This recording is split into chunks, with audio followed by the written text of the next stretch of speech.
পোলা গেছে জানালা বন্ধ করে দেওয়ার জন্য। এবার মা একটু ছেলেরে বলছে, বাবা জানালাটা বন্ধ করে দে।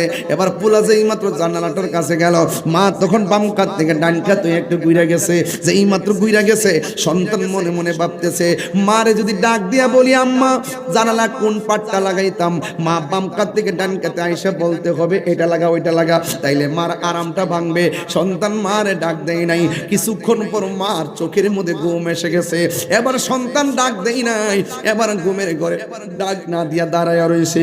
এবার দাঁড়ায় থাকার পরে ইন্দিমিন টাইমে সারা রাতের বেলা একবার ডান পাশের দরজার পাটটা লাগায়, আর একবার বাম পাশের পাটটা লাগায়, আর একবার দুইটা লাগায়। এইগুলা করতে করতে সারাটা রাত কাটায় দেওয়ার পরে মসজিদের মধ্যে আজান হয়ে গেছে।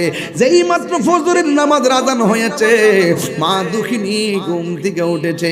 ঘুম থেকে ওইটা দেখে তার সন্তান সন্ধ্যা বেলায়